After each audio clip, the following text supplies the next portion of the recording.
Greetings. Welcome back to Ministry Monday. Hope you've had a great day. Congratulations to Matthew Powell, who will receive my book, The Science of Shepherding.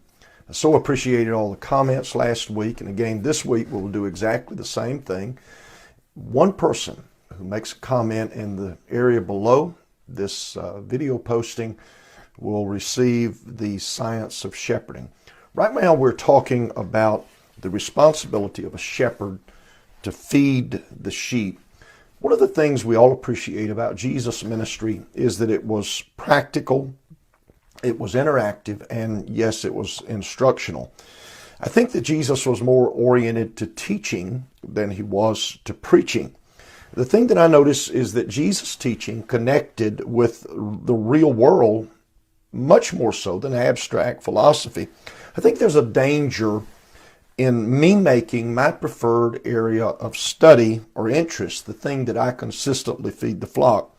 I've been in situations where people steadily fed their flock a diet of, things like end-time prophecy or Jewish tradition, Hebrew customs, and even the use of Hebrew or Greek words. It could be typology that is drawn from the Old Testament tabernacle, or maybe a 7-lesson series on who Melchizedek was. Now, all of the information is good. All of the study, the research is good. But the question is, does it feed the flock a well-rounded diet?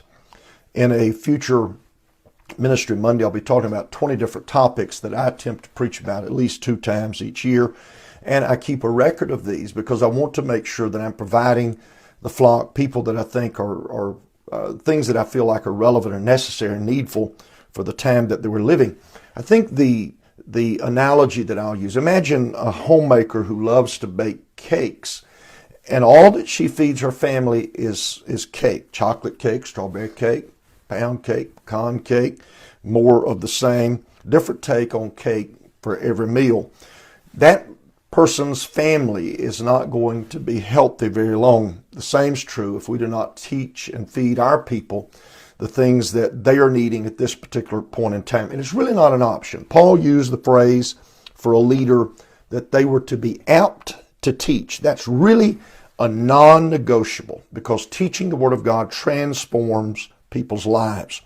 At a shepherd's camp a generation ago, the late J.T. Pugh advised pastors, and I wasn't a pastor, I was just a young evangelist, but I remember him saying, "Come near to your people in prayer. See yourself with them on the job, alongside the harried mother, working outside her home as well as taking care of her home, the 2 babies that are getting less of her attention than what she would really prefer. Feel the loneliness of the aged, the teenager who's struggling to find themselves, and the child of divorce being distanced from father and mother, sitting where they sit. Pastors who are not paying attention can ask their flocks to graze on weed-filled ground. It's been traveled too often, or maybe something that's been grazed on too long."